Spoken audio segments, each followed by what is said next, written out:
여러분, 안녕하세요. 네, 저희 연애의 참견이 벌써 가을맞이 특집으로 찾아오게 되었습니다. 선생님, 격세지감입니다.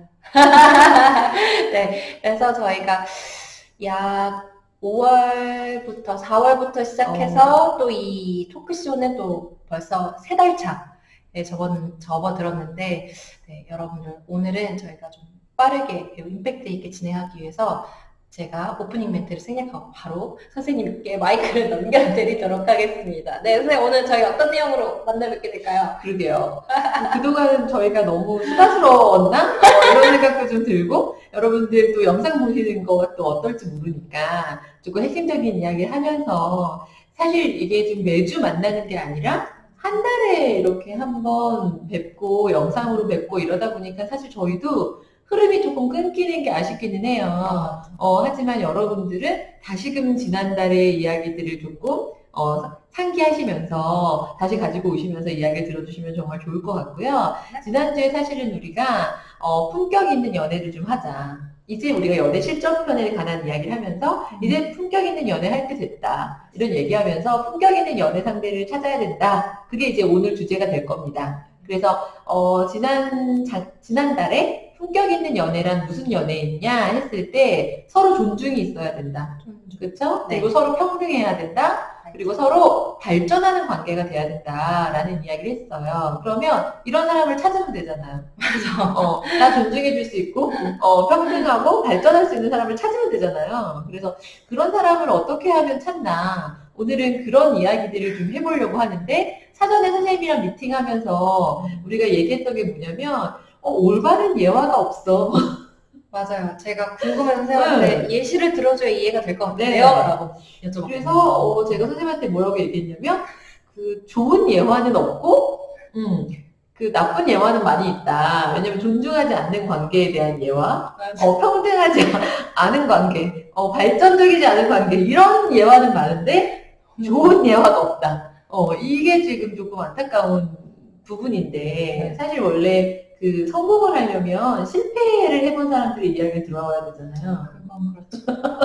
그래서 우리도 오늘 그런 사례들을 통해서 그렇다면 어떤 사람이 정말로 서로 품격 있는 연애를 할 수 있는 사람인지에 대한 이야기를 지금 해보려고 합니다.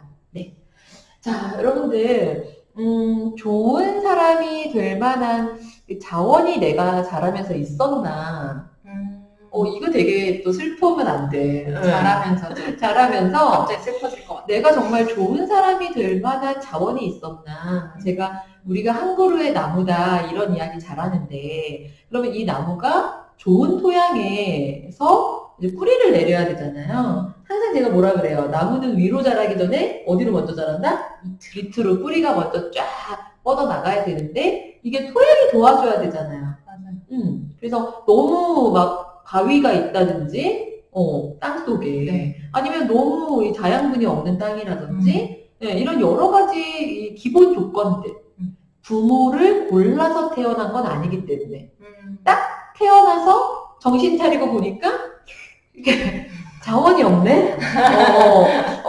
너무 이게 자원이 없네? 내가 이 부모를 고르지 않았는데 자원이 없네. 이런 환경들이 있어요. 근데 다행히 생각보다 햇빛도 잘 들고, 비도 잘 오고, 누가 또 이렇게 토양이 안 좋으니까 거름을 이렇게 갖다 주는 사람이 있는 거야. 그러면 추가적인 환경적인 것들이 나를 도와줘서 내가 좋은 사람이 됐을 수 있죠. 사실 저도 자원 없기로 유명한 사람 아닙니까? 자원 없기로. 세상 태어났더니 척박해, 이렇게 척박해. 너무 척박했는데, 저는 사실은 우리 같이 척박한 땅에 그 뿌리를 내린 우리 자매들끼리 굉장히 도와줬고, 너도 척박해? 나도인데? 이러면서 이제 도와줬고, 저는 스승님들을 참 좋은 분들을 많이 만났어요. 선생님들을. 그래서 6학년 때 제 성적표를 제가 아직도 갖고 있어요.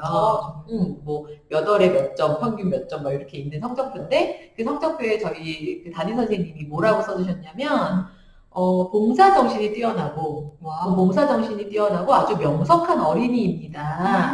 이러면서 뭐라고 썼냐면, 위축되지 않게 도와주세요.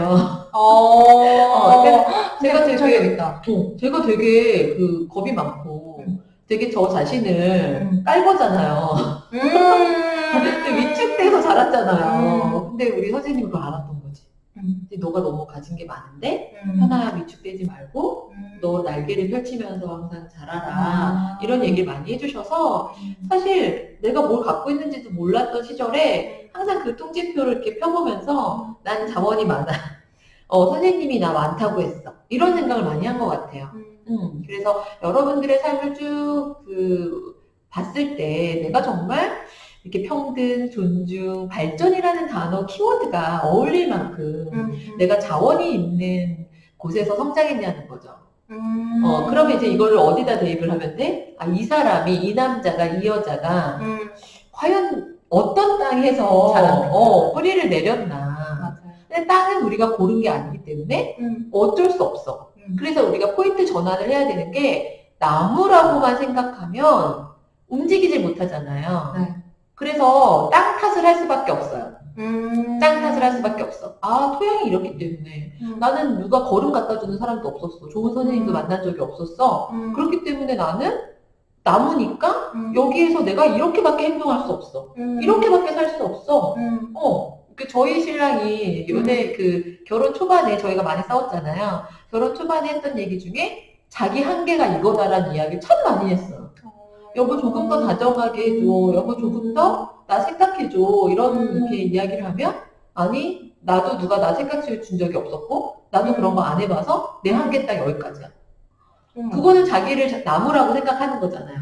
어쩔 수 없는 나무? 근데 여러분, 이게 능동적인 나무라고 한번 생각해 보자고요. 우리가, 어쨌든, 우리 뿌리는 박혀 있어. 어쩔 수 없어. 그죠? 어쩔 수 없어요. 우리 부모님을 우리가 선택한 것도 아니고, 그렇다고 해서 우리 부모님을 버릴 수 있는 것도 아니고. 맞아요. 근데 이제, 뿌리는 어쩔 수 없지만, 내 가지는 내가 충분히 원하는 곳으로 뻗어갈 수 있다고 생각하면 어때요?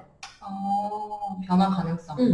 그러니까 뿌리는 여기에 있지만 나무가 어떤 나무들이 막 이렇게 옆으로 가가지고 막 이 나무에 기대어 있는 나무들도 있고 막 이렇게 넝쿨을 져가지고 막 가고 싶은 곳으로 막 가는 나무들이 있잖아요. 그래서 저는 우리 인간은 어떤 면에서는 굉장히 수동적이지만 어떤 면에서는 굉장히 능동성을 갖고 있다. 어쩌시 바꿀 수 없는 과거들을 갖고 있지만 미래는 어떻게 뻗어나가느냐에 따라 다르다. 그래서 우리가 너무 좋은 자원이 없는 사람을 만났을 때 겁이 나요. 선생님, 여기서 잠깐 궁금한 거. 그러면 남편분이 그렇게 말씀하셨을 때 능동적인 나무라는 거를 깨닫는 과정까지 어떤 과정이 있었는지 실제로? 다행히도 저도 사실은 자원이 없던 사람이기 때문에 여보 나는 그래서 공부할 거고 나는 그래서 배울 거고 나는 좋은 아내가 되고 싶다. 나 당신도 하면 된다. 같이 해보자. 같이 해보자고 하면서 지금까지 온 거죠, 10년을. 그래서 지금 이렇게 저희 신랑이 이제 뭐라고 얘기하냐면 당신 어떤 사람이야? 뭐 이런 질문 하잖아요. 그러면 자기 밝은 사람이라고 해요. 정말요? 자기 어렸을 때 원래는 되게 밝았대요.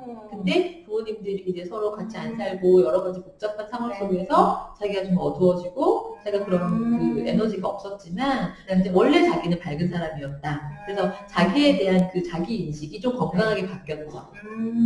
그래서 그런 부분들을 도와줄 수 있는 사람이 우리가 아까 이야기했던 발전. 발전될 수 있는 관계죠. 그래서 우선은 사실은 여러분들이 연애를 한다고 하면 그 사람의 자원이 얼마나 있었나 확인해 보라고 얘기하고 싶어요. 하지만 자원이 없는 사람이라도 내가 그 사람을 사랑한다면 이 사람 충분히 능동적으로 또 다른 방향성, 좋은 방향으로 뻗어나갈 수 있는 사람이다. 하지만 원체 자원도 좋았다면 시작부터가 남달랐겠죠. 그러니까요. 그래서 이런 그 자원이 있었던 사람은 정말로 존중하고 평등하게 또 발전적인 관계가 되겠구나. 이런 생각을 할 수 있을 거예요. 그래서 오늘 이 세 가지 포인트로 어떤 자원이 필요할까? 그래서 어떤 이런 거 갖고 있는 사람들은 어떤 말을 할까? 그러면 이런 거 없는 사람들은 어떤 말을 할까? 그건 세상 예화가 많아. 그래서 그 예화. 있는 거 가정하고 얘기해봐요, 선생님. 있는 걸 가정하면서 이야기를 한번 해보도록 할게요. 그래서 우리가 내가 정의한 나를 믿어주는 게 존중이다. 이거를 지난달에 라이브 시간에 이야기를 했죠. 그래서 내가 이 모습이 좋아. 내가 괜찮은데 자꾸 연애만 하면 나를 바꾸려고 하는 사람들을 만나잖아요. 아니야. 이렇게 해봐, 머리도. 다 너를 위해서 해주는 얘기야. 아니야. 이렇게 입어봐. 너는 이게 어울려. 맞아. 그래서 이렇게 계속 이제 해주는 거죠. 그래서 얼마 전에 그 프로그램을 하다 보니까, 예능 프로그램을 하다 보니까, 그 스케이트 선수, 그 이상화 선수가 이제 그 강남 남편한테 뭐 허리가 길고 다리가 짧기 때문에 뭐 그런 옷을 입으면 안 된다. 이런 옷을 입어야 된다. 다 이제 이야기 생각해서 해주는 얘기다. 막 이렇게 얘기를 하죠. 그래서 사실은 어울리는 옷을 찾아준다는 것도 사실 연인 관계에서 흔한 일이고, 좋은 일이에요. 하지만 이제 본인만의 스타일이 있잖아요. 어울리든지 안 어울리든지 내가 입고 싶은 스타일. 맞아. 네. 그런 것들을 사실은 그 개인 취향을 존중해주는 거? 사실은 그 어울리지 않는다는 기준은 내가 갖고 있는 건데, 그럼요. 네, 그게 내가 불편한 거거든요. 근데 입고 있는 사람이 너무 좋다면. 그게 이제 그 때와 장소에 따라서 어울리기만 한다면. 맞아. 네, 그 부분을 사실은 조금 존중해주는 그 자세가 필요해요. 그래서 뭐 이상한 선수가 너무 잘못됐다 이런 얘기는 아니고요. 그러니까 그런 걸로 봤을 때 물론 이 남편한테 좋은 이야기고 여자친구에게 그 스타일의 변화는 훨씬 더 좋은 기회를 갖고 올 수 있고 몰랐던 연인에게는 내가 이렇게 입으니까 더 좋네? 이런 생각을 하게 하지만 뭔가 존중하지 못한다는 느낌을 갖게 할 수도 있다. 그래서 이거 되게 조심해야 된다. 라는 얘기를 드리고 존중받아본 경험이 있냐라고 여쭤보고 싶어요. 존중받아본 경험. 선생님 잘하면서 네. 부모님으로부터 부모님이 나를 굉장히 존중해주고 있다. 네. 이런 느낌을 받아본 적이 있나? 네, 저는 어머니한테 진짜 많이 받아본 것 같아요. 그래서 요게 지금 요런 것들을 갖추고 있는 것과 갖추지 않은 사람들 저희가 보고 있는 거죠. 네. 네. 그러면 저는 아버지는 좀 그랬지만 네. 어머니한테는 제가 그러니까 유년 시절부터 청소년기를 거쳐 이제 성인기로 접어들 때까지 저희가 부유하진 않았지만 제가 하고 싶다는 일이 있으면 어머니 절대 말리지 않으셨어요. 맞아요. 지금도 어머니랑 관계 되게 좋잖아요. 맞아요. 네. 그래서 어머니 덕분에 지금의 제가 있을 수 있다는 거에 대한 확신이 있어요. 제가 학교를 가고 직장을 선택하고 뭐 대학교 때 뭐 해외를 나가고 뭐 이런 모든 것들이 다 어머니는 반대하지 않으셨어요. 네. 맞아요. 제가 선생님하고 이렇게 이야기를 하고 토크쇼를 하면서 항상 느끼는 게 뭐냐면 선생님은 굉장히 주체적이세요. 주체적이라는 게 뭐냐면 굉장히 독립적이죠. 그리고 본인이 선택한 결과에 대해서 책임을 질 수 있을 정도의 그런 주체성을 갖고 계세요. 그런 건 저절로 생기는 건 아니고요. 어려서부터 그런 그 권한을 받아야 돼요, 사실은. 맞아요. 이 권한을 부모님이 자녀들에게 주기가 쉽지가 않거든요. 왜냐면 자녀들이 서투니까. 그리고 부모님들은 자기들이 잘 안다고 생각하니까 그 아이들에게 무언가를 맡기는 게 어려워요. 그래서 다 큰 성인임에도 불구하고 아직도 엄마 나 어떻게 해야 돼? 엄마 나 무슨 과 지원해야 돼? 엄마 나 이런 사람 만날 것 같은데 엄마 생각엔 어때? 이렇게 또 이제 막 다 확인을 받아야 안심이 되는 사람들이 있어요. 근데 그런 분들 같은 경우에 사실은 존중받아본 경험이 없는 경우가 많아요. 뭐냐면 부모 세대로부터 뭔가 이렇게 책임을 받고 그 책임에 대한 결과까지 내가 온전히 누려본 적이 없는 거죠.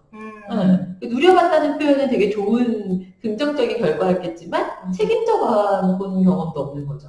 나쁜 결과를 가져온 적이 없어서 사실은 이 존중받아본 경험이 없는 사람들이 오히려 연인 관계나 결혼을 했을 때 어떤 얘기를 많이 들어보냐면 나는 엄마 말 들어서 손해본 적이 없어. 그런 이야기들을 많이 해요. 나는 부모님 얘기 들어서 손해본 적이 없어. 손해보지 않을 수 있죠. 왜냐면 부모님들은 다 세팅된 길을 걷게 해주시니까요. 대신에 내가 정말로 뭘 원하는지는 모르면서 살 수 있는 거예요. 정말 그냥 이렇게 이 계단 오르면 이 계단 오르면 돼. 이 계단 오르면 그 다음에 일로 가면 돼. 이렇게 해서 부모님이 정말 안전한 카펫을 깔아주고 그 계단만 올랐다면 부모님 말이 다 맞겠죠. 근데 사실 정말 그게 존중을 받은 거냐? 라고 했을 때 저는 아니라고 생각한다는 거예요. 왜냐면 스스로 삶을 선택한 경험이 없잖아요. 정말. 그 책임까지도 자기가 다 떠안으면서 내가 존중받아 본 경험이 사실은 그런 관계에서 생기는 거거든요. 그래서 저가 사실은 어렸을 때 우리 큰언니가 가라는 학과에 갔잖아요. 큰언니가 내가 너를 봤을 땐 이과가 맞다. 근데 실제로 이제 공부를 해보니까 그 과가 맞아서 맞아요. 다행이었지만 아닌 경우가 더 많아요. 네, 아닌 경우가 더 많고 존중이라는 걸 여러분 그냥 너의 생각은 어때? 아, 네 의견을 존중해. 우리는 보통 그렇게 많이 생각을 하거든요.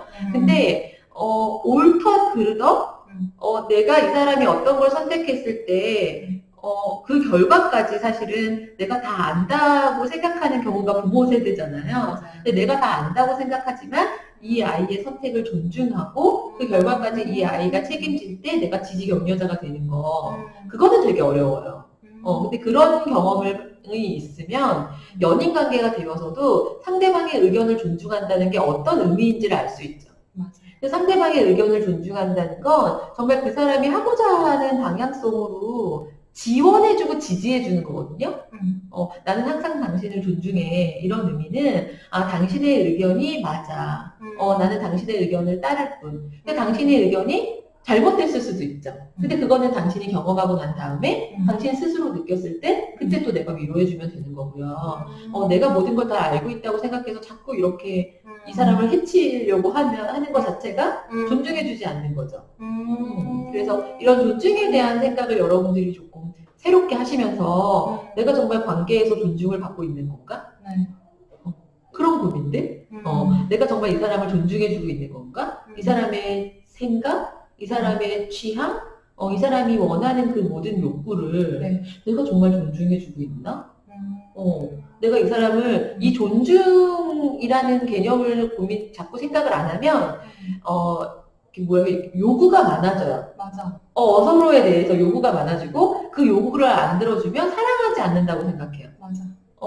근데 존중받는 경험을 연애 때 해본 분들은 다시는 본인을 존중하지 않는 사람을 만나기가 어렵죠. 근데 우리는 왜 그런 사람을 자꾸 만나냐? 정말로 나를 온전히 존중해주는 사람을 만나지 못하기 때문이죠. 네, 그 슬픈 얘기. 네. 그래서 우리가 정말로 존중받아 본 경험이 있나? 이런 부분들을 조금 생각해 보면 좋겠어요. 그래서 물어보는 거죠. 지금까지 뭐 중학교 때 학원을 선택하는 거나 아니면 뭐 동아리를 선택하는 거, 네. 대학 학과를 선택하는 거 이런 거 다 어떻게 선택했어? 이런 거 물어보는 거야. 맞아. 나는 내가 막 이렇게 많이 알아보고 이렇게 맞아. 부모님한테 이런 길을 가고 싶습니다. 이렇게 해서 부모님이랑 의견을 나눠서 선택을 했다.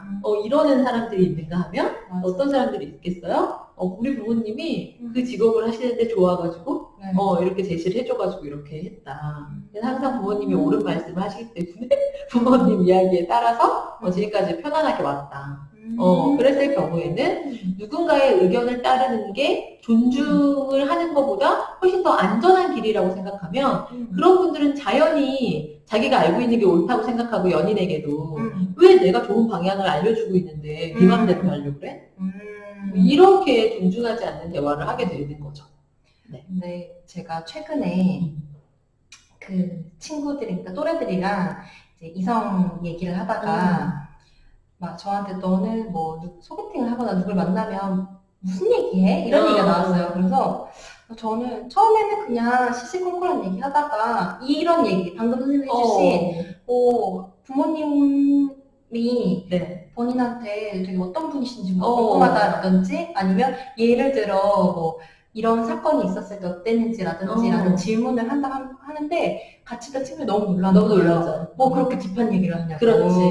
그래서 저는 그 마음부터 우리 선생님 진짜 네. 포인트 잡아준 거야. 네. 제가 그 얘기도 오늘 하려고 했는데 이런 정말요? 거예요. 제가 예비부부나 신혼부부들 코칭을 많이 하잖아요. 그분들이랑 이렇게 한참 얘기하다 보면 존중이 없고 평등이 없고 발전이 없는 사람인 거야, 이 배우자가. 그래서 아니 결혼할 연애 때 몰랐어요? 제가 이런 질문을 가끔 해요. 연애 때 몰랐어요? 그러면 연애 때 전혀 몰랐다는 거야. 왜 몰랐겠어요? 질문을 안 하니까 모르지. 네. 몰랐다는 거야. 근데 또 연애를 실컷 또 하고 있는 와중에 썸을 탔을 거 아니에요. 어쨌든 요새는 다 썸을 타다 연애를 하니까. 그러면 연애를 할 때 이런 부분이 어렵다고 이제 연애 코칭을 찾아왔을 때 네. 그 얘기를 하다가 그럼 썸 탈 때 몰랐어요? 몰랐다는 거야. 왜 몰라요? 질문을 안 하니까. 질문을 안 하니까 그 사람을 알 길이 없는 거예요. 그럼 여러분 저는 되묻고 싶은 게 뭐냐면 그럼 그런 딥한 얘기는 도대체 언제 하는 거예요? 60 넘어서? 그러니까요. 도대체 그 딥한 얘기는 도대체 어느 때가 할 시점이냐는 거야. 타이밍이 있을까요? 저는 그게 만나서 썸 탈 때도 그런 이야기가 자연스럽게 이루어져야 된다고 생각해요. 뭐 좋아하는지 취향을 할 게 아니라 정말 어떻게 성장을 해왔는지 그렇다고 해서 부모님이 무슨 직업인지 맞아. 뭐 부모님이 뭐 소득이 얼마인지 이런 걸 얘기하는 게 아니에요. 자기가 성장하면서 어떤 사람의 영향을 많이 받았는지 그 영향이 지금 자기 삶에 어떤 것들을 좀 만들어가고 있는지. 그러니까 이렇게 얘기할 수 있죠. 우리가 지금 한번 해볼까? 이제 내가 이제 선생님을 처음 만난 남자인 거야. 네. 선생님은 이제 그렇게 딥한 얘기를 안 했던 사람인 거지. 네, 네. 이렇게 만나가지고 안녕하세요. 안녕하세요. 인상이 좋아요. 감사합니다. 이런 얘기 많이 하잖아요. 인상이 좋아요. 그러면 우리가 자연스럽게 뭐 첫째예요? 이런 아, 얘기 하잖아요. 네, 첫째예요? 네. 네. 첫째예요? 저는 둘째예요. 둘째. 위로 그러면은 언니 한 명. 언니 있구나. 그렇구나. 저도 형제자매 있는데. 아, 부모님 어디 사세요? 저희 부모님 광주 사세요. 그렇구나. 그러면 언제 이렇게 올라오셨어요? 저는 한 대학 때 올라와서 지금까지 살고 있는 것 같아요. 그러구나. 네. 그럼 부모님이랑 가까우신 편이에요? 뭐 관계 말씀. 관계적으로, 심리적으로? 가까운 편인 것 같아요. 그럼 많이 보고 싶겠다. 그럼요. 네. 너무 자연스럽지 않아요, 여러분? 맞아. 그럼 되게 보고 싶겠다. 어. 그러면 자연스럽게 또 물어볼 수 있죠. 엄마랑 아빠 중에 누가 더 보고 싶고 가까워요? 일단 엄마요. 그렇구나. 네. 그럼 엄마의 어떤 점이 제일 좋으셨어요? 저는 엄마가 항상 제 선택과 결정을 지지해 어. 주시는 게 가장 좋았던 것 같아요. 저는 저희 엄마가 되게 음식을 잘하세요. 그래서 저는 그런 음식을 먹으면서 엄마의 사랑을 많이 느꼈던 것 같아요. 진짜 그랬을 것 같아요. 네. 여러분, 이런 대화가 사실은 좀 성숙된 성인의 대화 아니에요? 너네 엄마 뭐 하셔? 맞아. 야, 너 그러면 클 때 되게 부유했겠다. 너 클 때 되게 힘들었겠다. 뭐 이런 수준의 이야기 너무 유치하잖아. 근데 자, 어떤 부분이, 그러니까는 내가 자라면서 부모님 중에 누구 영향을 많이 받았지? 나는 아빠의 어떤 모습이 좋았고 엄마의 어떤 모습이 좋았지? 지금 내가 음식을 굉장히 중요하게 생각한다면 그건 무엇 때문일까? 내가 되게 사람을 만날 때 저 사람이 나를 어떻게 평가할까가 신경이 쓰인다면 그건 누구 때문일까? 왜 이런 거 있잖아요. 저희 엄마는 누가 온다 그러면 방석 막 내리라고 그러고 막 옷 다시 입으라 그러고. 그래서 저는 누군가를 만날 때는 굉장히 이렇게 정제되어 있어야 된다는 생각을 많이 한 거예요. 그래서 다른 사람들의 시선이 되게 부담스러웠어요. 저 사람이 나를 평가할 것 같고 방석이 없으면은 엄마 왜 방석 꼭 있어야 돼? 그러면 야 손님이 와가지고 이 집에는 방석도 없다고 욕해. 우리 부모님들 그런 얘기 많이 하잖아요. 그러면 내가 뭔가 이렇게 잘 안 돼 있으면 사람들이 욕하겠구나. 그런 생각을 되게 많이 하니까 지금도 누가 손님이 온다 그러면 막 전날부터 치우는 게 막 너무 힘들고 이런데 사실은 치우는 걸 좋아하는 사람들은 그건 괜찮겠지만 치우는 게 힘든 사람들은 힘들잖아요. 그러면 굳이 손님이 우리 집에 안 오고 밖에서 만나도 되는 거였고 여러 가지 경우의 수가 많았는데 엄마가 하는 얘기가 이제 훅 들어와 있잖아요. 우리는 어렸을 때는. 그래서 내 모든 삶에 우리 부모 세대와 겪었던 경험들은 다 곳곳에 묻어 있어요. 그렇기 때문에 전혀 떨어뜨려 놓고 이야기를 할 수 없기 때문에 충분히 그런 이야기를 나눠야 되는 거죠. 진짜. 이런 얘기가 편안하게 이루어지는 사람들이 됐으면 좋겠고 그런 분위기가 만연해졌으면 좋겠어요. 근데 오히려 직업 물어보고 연봉 물어보고 몇 평 사는지 이런 거는 너무 아무렇지도 않게 물어보면서 이렇게 정서적인 호상천대 아무렇지도 않게 물어보면서 정서적인 거 뭐 누구랑 더 가까웠는지 살면서 어떤 게 가장 힘들었는지 이런 얘기가 더 너무 아까 뭐라고요? 너무 구체적이라고 했나? 네, 너무 구체적이고 너무 부담스러운 너무 질문 부담스러운 아니야? 질문이라고 생각을 하는 거예요. 그래서 저는 오히려 몇 평 사는지가 더 부담스러울 것 같은데. 맞아요.